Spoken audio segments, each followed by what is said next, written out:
טוב, מה קורה חברים?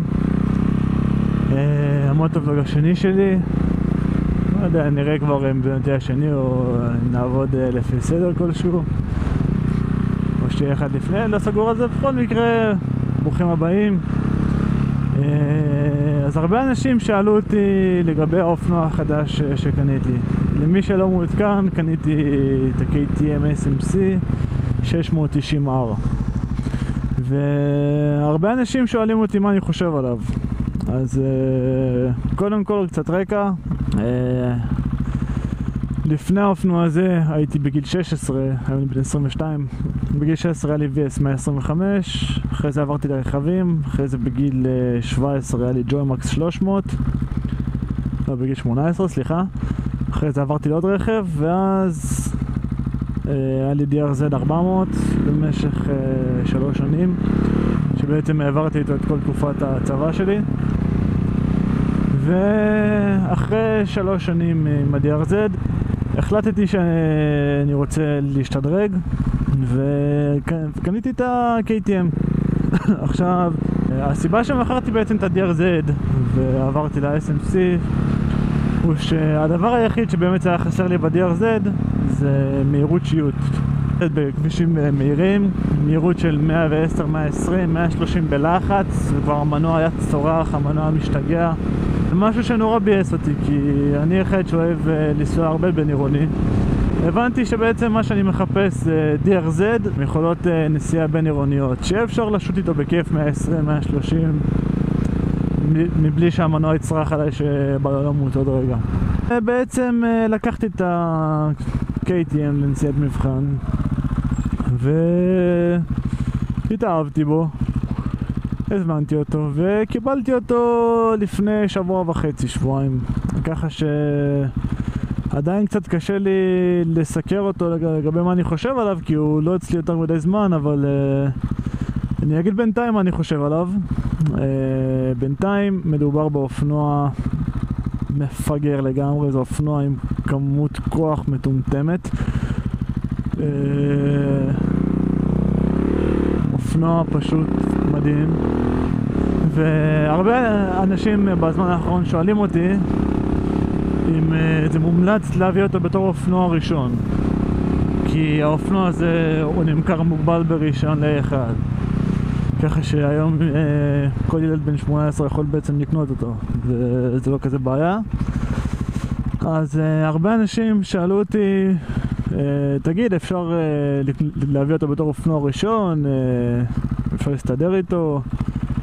אז התשובה שלי תהיה חד משמעי, לא, זה לא אופנוע למתחילים בכלל, זה אופנוע שרוב הזמן הוא בעצם מנסה להעיף אותך ממנו. זה לא אופנוע סלחן במיוחד בכלל, לא אופנוע סלחן בכלל לטעויות של רוכב מתחיל, ולא סלחן במיוחד גם לטעויות של רוכב קצת מעבר למתחיל. זה אופנוע שבעצם כל מכת גז קטנה פשוט תרצה להרים את הגלגל הקדמי באוויר ופשוט לשלוח אותך אחורה. ננסה להדגים הילוך שני 50 קמ"ש, וזה מה שקורה בעצם במכת גז קטנה. לא מומלץ בכלל. אוקיי, זה היה מלחיץ קצת.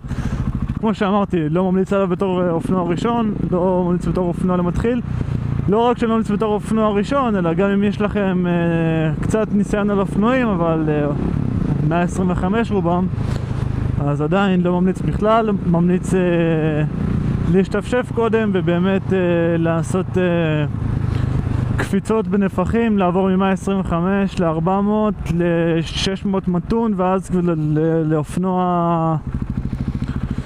לאופנוע באמת קצת יותר ספורטיבי. כמובן שאולי זה משתנה מבן אדם לבן אדם, זה משתנה לפי הקואורדינציה של הבן אדם.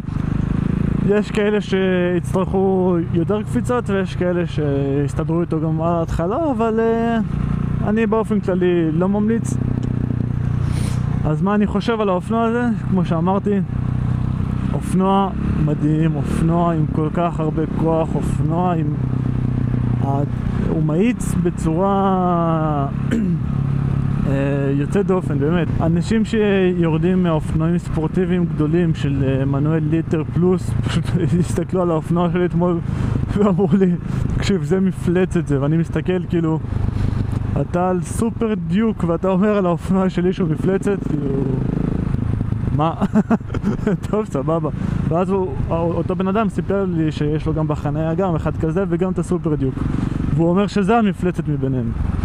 טוב, אז אני חושב שסיכמתי את זה כאילו לגבי איך הוא מגיב, לגבי אופן הנסיעה איתו, לגבי תנוחת הישיבה שלו והתוספות שיש לי עליו. תנוחת הישיבה אצלו היא די זקופה. המיגון רוח זה משהו שהוא נורא חסר באופנוע הזה, מן הסתם אופנוע סופר מוטו, ככה שבמהירויות ממש גבוהות, מה זה ממש גבוהות? לא מדבר על 200 פלוס עכשיו, אבל כבר על 140, 150 כבר אני מוצא את עצמי מחזיק את הכידון בכל הכוח, כמו מפרס אנושי כזה שמנסה פשוט להחזיק בכל הכוח, לא לעוף מהאופנוע. ככה שאם חשבתם על האופנוע הזה בתור אופנוע בין עירוני עיקרי, אז לא ממליץ במיוחד. זה נכון גם לגבי ה-Z800, זה אופנוע שמגיע למהירות גבוהות בלי מיגון רוח, ויצא לי לרכב עם מישהו שאני על האופנוע הזה והוא על ה-Z800, ופשוט הוא צייר לי בדיוק את מה שאני עובר על כביש מהיר.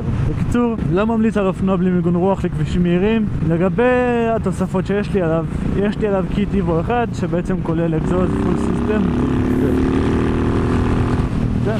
זה קרה בזמן. יש לי עליו אקזוז פול סיסטם של הקרפוביץ', יש לי בית פילטר אוויר פתוח ומפת הצתה של הקרפוביץ'. מה קורה? זהו מבחינת התוספות של הביצועים. אני שוקל בהמשך להוסיף